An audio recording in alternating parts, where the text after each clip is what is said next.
As a coach, I've seen firsthand how these limited beliefs can be like invisible chains holding us back into old narratives and preventing us from soaring. So, what are limited beliefs? They are those ingrained thoughts that tell us we can't, we are not, or we will never. They're often the residue of past experiences or voices from the society expectations. Why is it crucial to recognize them? Because, my friends, recognizing is the first step to liberation. It's like turning on the light in a dark room. Suddenly, you see what's been hidden in the shadows. Now, let's get practical. How do you identify these limiting beliefs? It's about paying attention to those recurring thoughts. The I can't, I'm not, I will never type of statements. They are like signposts pointing to the areas where limiting beliefs might be at play. But we don't stop here. Oh no, we challenge them. We are like investigation journalists digging into the truth. We ask ourselves, are these beliefs based on facts or just assumptions? We bring evidence to the contrary and shine a spotlight on the doubts. Let me share a personal story. I've had my share of I'm not good enough moments. Early in my coaching journey, I questioned whether I could truly make an impact. Was I skilled enough? Knowledgeable enough? But you know what? I challenged those beliefs. I looked at the evidence, the positive feedback, the transformations I've witnessed, and I realized those beliefs were unfounded. So here is your challenge.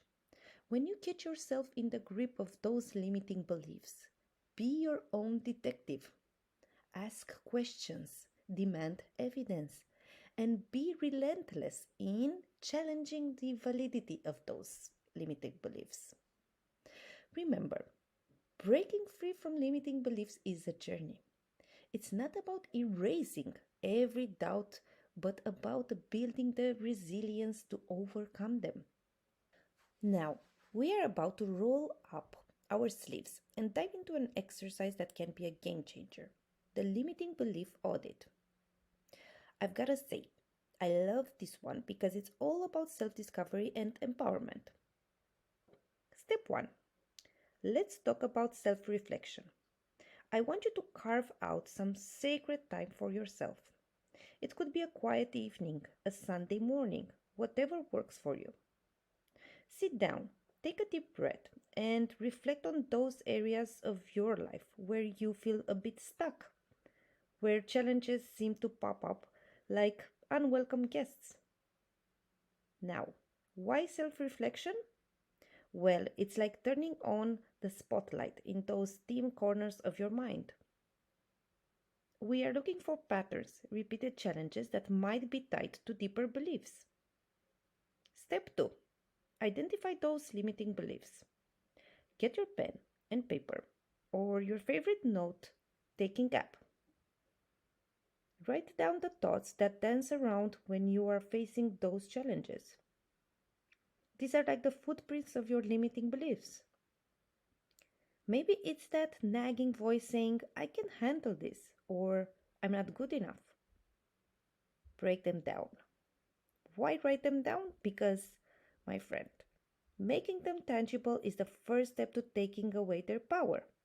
It's like putting a name to the dragon so you can face it. And now the magic reframing. For each of those limiting beliefs you've identified, I want you to play the word magician. Reframe them into positive or neutral statements. Shift the narrative from I can't to I can learn. From I'm not good enough to I'm growing and improving every day. Why reframe? Because words matter. The way we talk to ourselves shapes our reality.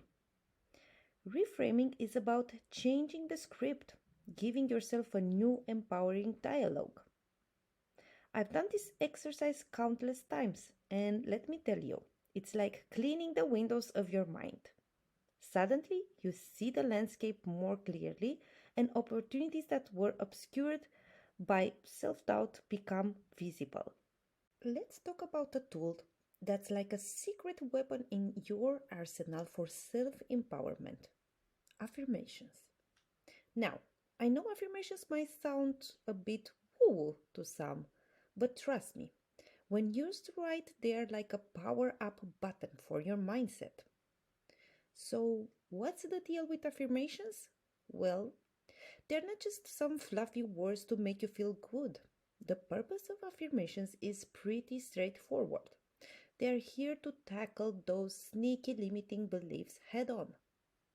Affirmations are like positive grenades you toss into the fortress of self doubt. Boom! Now, let's get practical. How do we create effective affirmations? Let me break it down to you. Positive language. We are talking about using words like I am instead of I will be. It's like stating your truth in the present moment. So instead of saying I will be confident, say I am confident. Feel the difference? Specificity. Be specific about what you are affirming. It's not just about generic fluff. If you are working on confidence, don't just say, I am confident. Get specific. I am confidently expressing my ideas in meetings.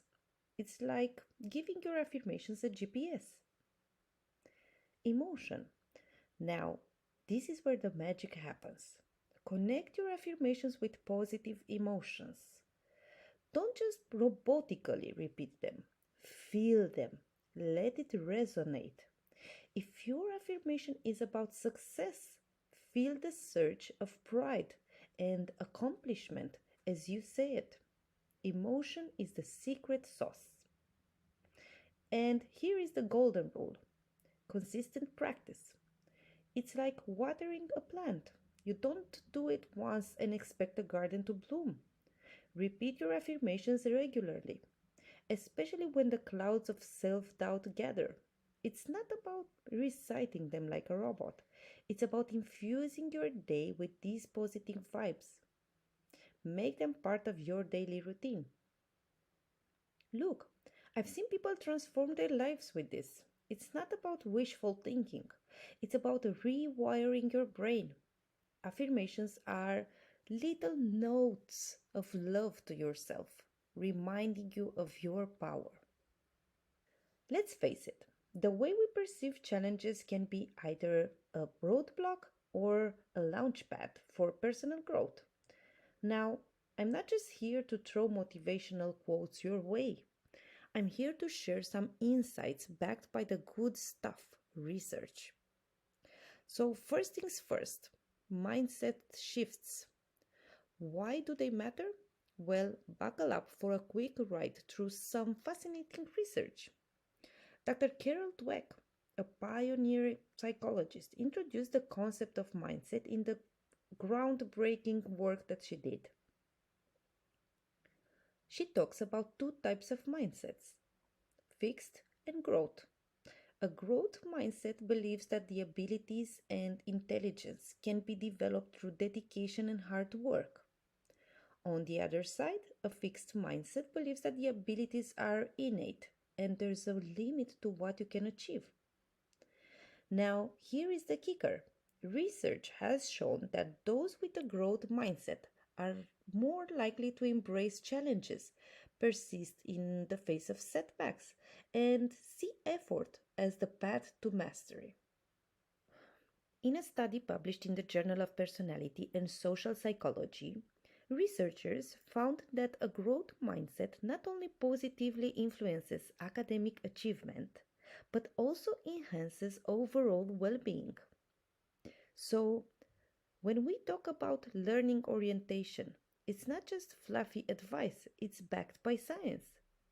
Viewing setbacks as lessons isn't just about sounding philosophical. It's about adopting a mindset that propels us forward. A study in the Journal of Applied Psychology found that employees with a learning orientation had higher job performance and adaptability. Now, let's talk about goal setting. It's not just about throwing darts in the dark and hoping for the best. Research in the Journal of Experimental Psychology suggests that setting specific challenging goals leads to a higher performance compared to vague or easy goals. It's the difference between aiming for the stars and aiming for the ceiling. So, what's the takeaway here? Mindset shifts are the real deal. It's not just motivational, it's just science backed strategy for personal growth. Embracing challenges, learning from setbacks, and setting ambitious yet achievable goals are more than just buzzwords. They are the keys to unlocking your full potential.